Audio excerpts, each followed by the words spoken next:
Welcome to my channel GIC. Subscribe for daily IELTS listening test. Now look at Part 1. Part 1. You will hear a telephone conversation between a customer and an overseas shipping agent. First, you have some time to look at questions 1 to 8.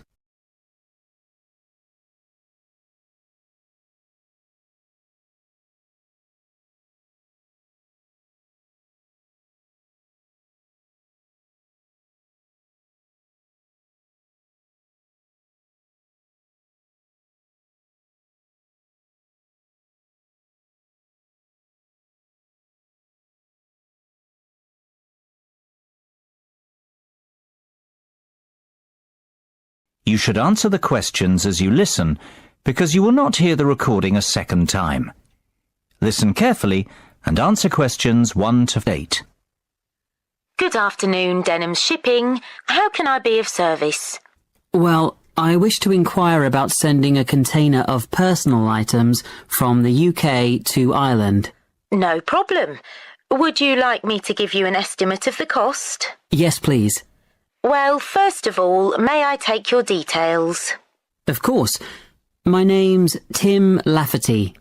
Could you spell your surname for me, please, Tim? Yes, it's Lafferty. Lafferty. Thank you, Tim. Now, where would you like us to pick your container up from? My university, if possible. OK. Let me make a note of the address. It's Abbeyfield University. Is that Abbeyfield?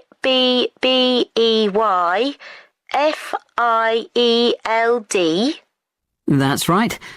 Park Street, Brighton. Perfect. And may I take down your postcode too? It's BR8 9P3. Great. Thank you, Tim. Have you the container's measurements? I do. It's approximately 2.5 metres long by 1.25 metres wide. I see. Quite a big one then.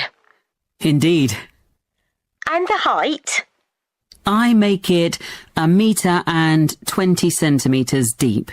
So that's 2.5 by 1.25 by 1.2. Right. And what will actually be in the box, Tim? Oh, mostly old uni books. OK. And some music albums. Anything else? Yes, a little bit of stationery. I see. And could you put an estimate on the value of the items? The books are quite valuable. They're worth around £1,800. The music albums, maybe half that, say £900. And you can put the stationery down as £300. Before listening to the rest of the conversation, you have some time to look at questions 9 and 10.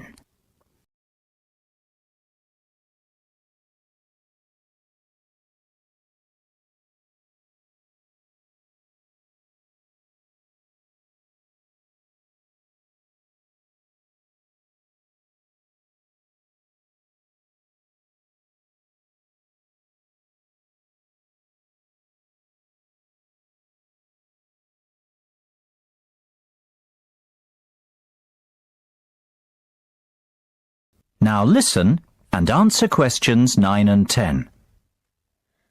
OK. And will you be purchasing contents cover from us also?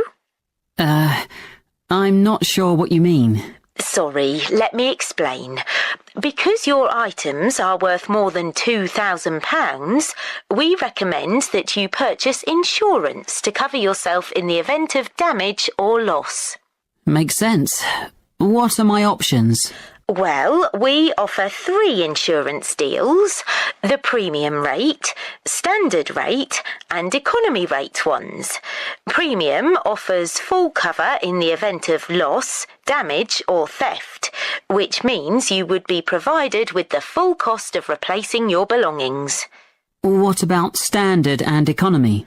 Standard will give you today's value, the second-hand value of your belongings, and economy provides you with a fixed payment of £1,000 in the event of loss, damage or theft.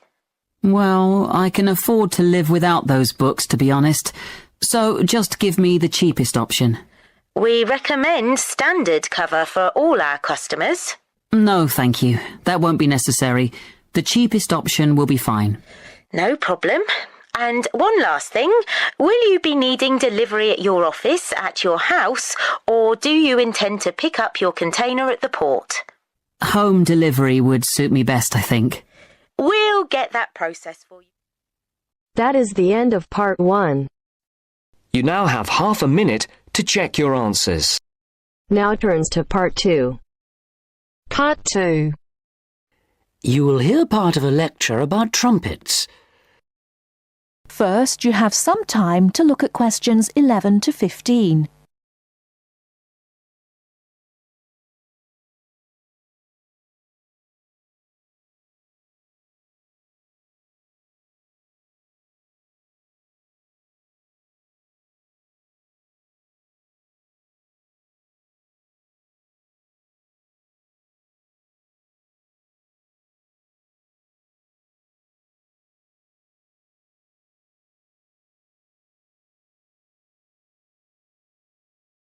Now, listen carefully and answer questions 11 to 15.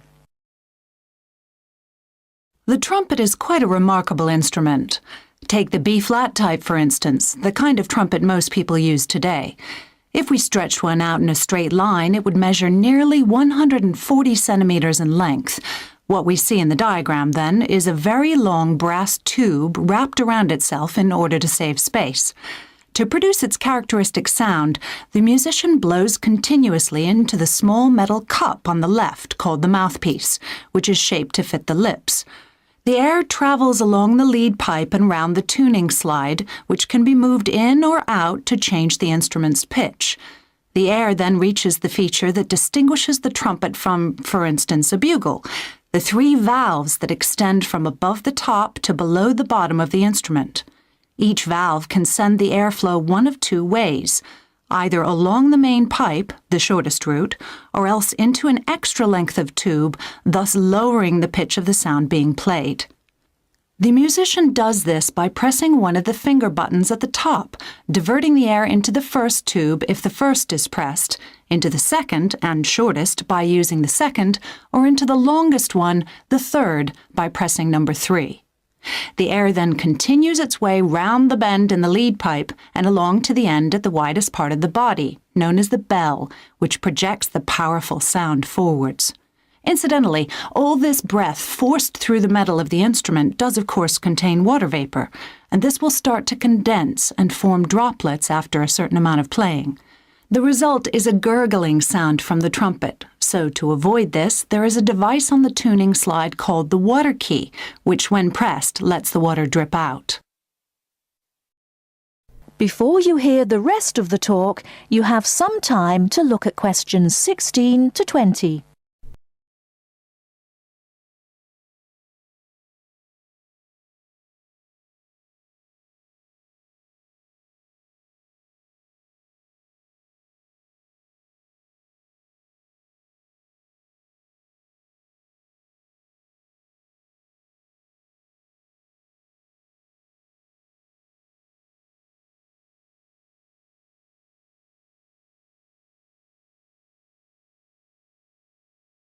Now listen and answer questions 16 to 20.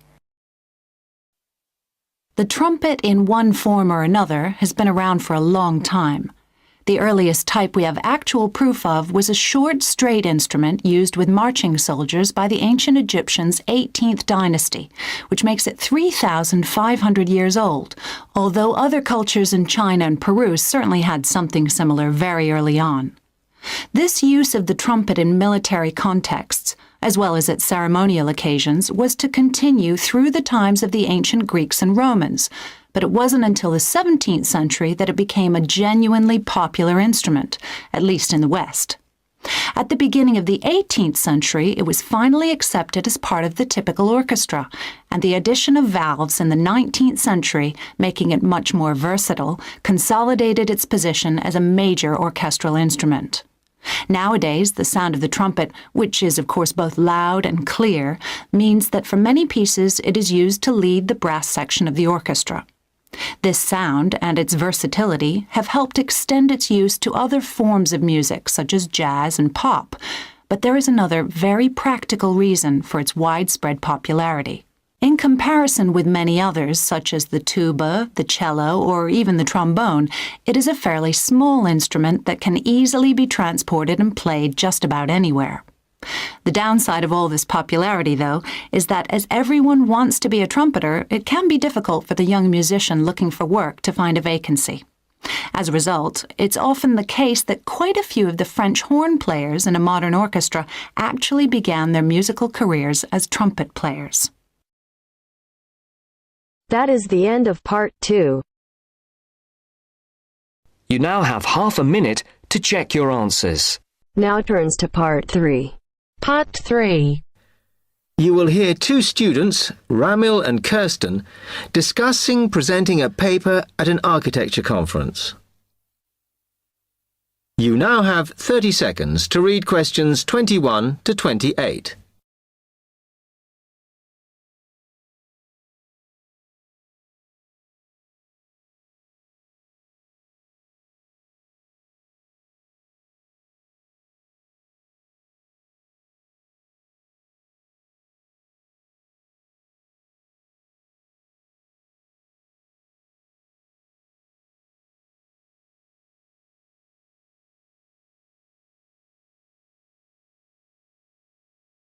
Listen carefully and answer questions 21 to 28. Hi, Kirsten.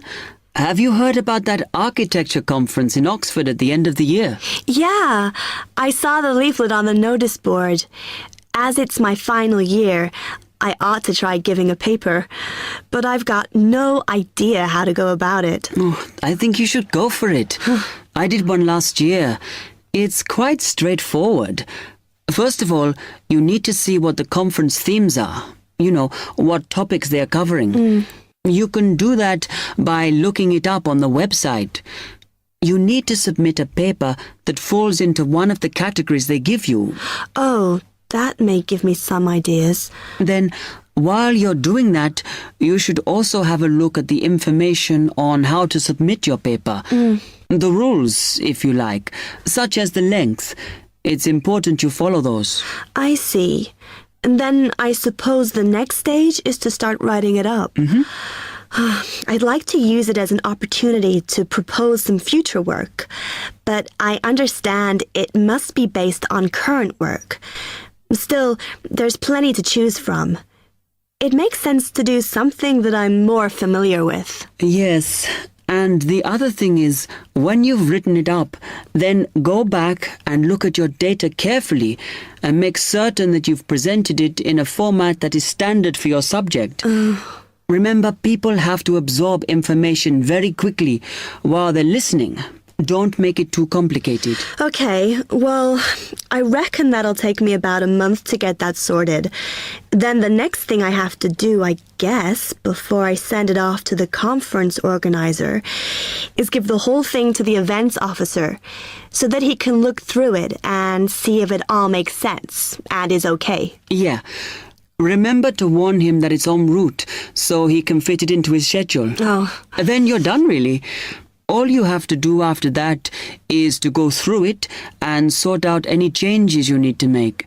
Then finally, you can submit it. You can do that online. Phew, good. Then I just wait to hear, I suppose. How long does that take? It depends, but usually about 6 weeks. Oh. When you hear if your paper has been accepted, then at that stage, it's worth giving them a list of any technical things you need when you actually give the talk. A screen or video players or that sort of thing. Okay, but that's a long way off. And I know that if my paper is accepted, then at that stage, I have to give them a short text about myself and my academic background. so that they can put it in the brochure. Famous at last. Yeah. First, you have some time to read questions 29 to 30.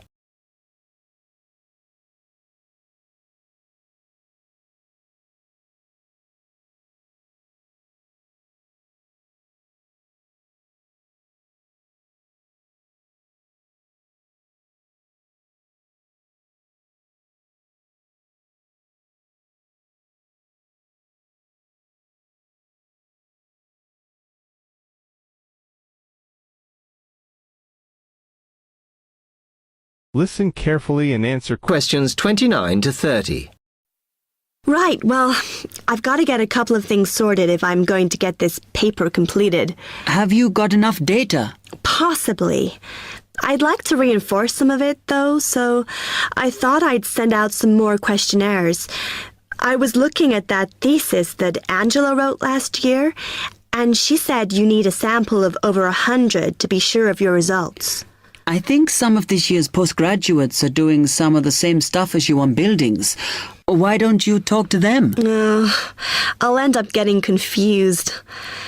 It would be more useful for me to actually go out to that site by the rail bridge to see how they're building the new factory. Oh. I managed to get hold of Professor Barnett at London University, and he said I should go out and take pictures. I'm pretty busy, but I'll have to make time. Anyway, what about you? What are your plans?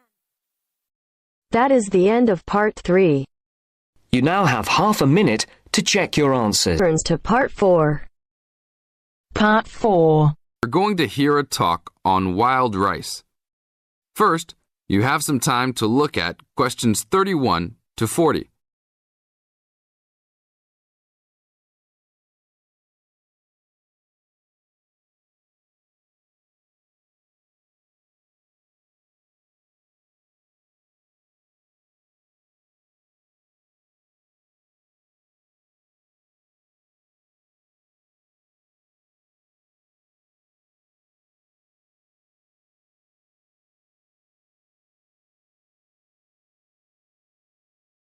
Now listen to the tape and answer the questions.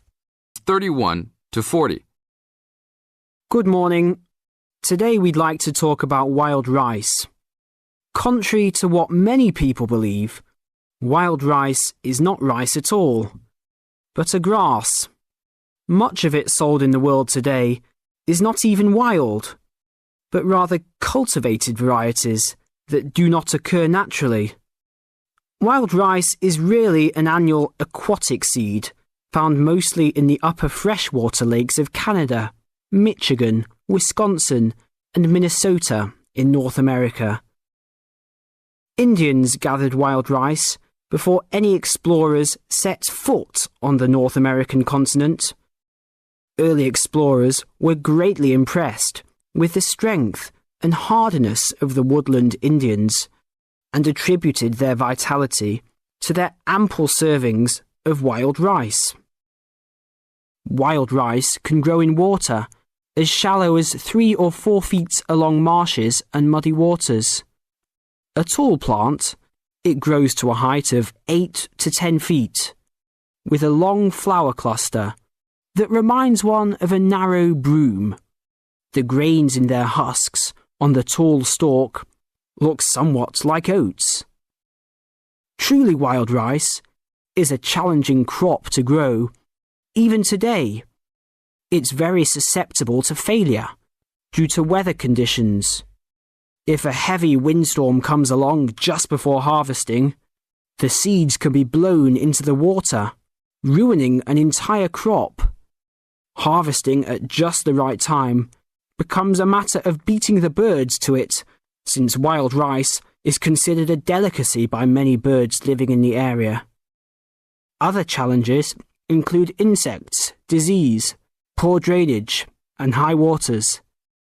If the grains are too green, they are difficult to thresh or beat out of their husks. If left on the plant too long, even a few days too long, they fall off the plant into the water. Airboats have brought about recent improvements in commercial harvesting of the wild rice, while newer techniques for parching, winnowing, and hulling have been a help in saving time and labour. Still, it takes about 3 pounds of grass seed to yield 1 pound of wild rice. Buyers should be aware of 2 types of wild rice, gathered and commercial. Foraged or hand-harvested wild rice is gradually being pushed out of the market by hybrid commercial varieties. Hand-harvested wild rice makes up less than 20% of the market today. Heirloom varieties of this foraged grain still exist. In fact, it is the only heirloom grain sold commercially. However, package labels can be deceiving. Though the label may read Indian harvested or organic, the product may be hybridized wild rice placed in freshwater lakes and gathered by Indians in airboats. Hand-harvested, organic, and from the Great Lakes region is the real thing, with superior flavour and aroma, but it may be difficult to find. Though wild rice is one of the most expensive grains, it goes a long way. Some say that 1 pound of the grain can feed 30 people. To compensate for its high cost, try combining wild rice, half and half, with brown rice. For a truly colourful presentation, try 1/3 of each: white rice, brown rice, and wild rice. That is the end of part 4. You now have half a minute to check your answers.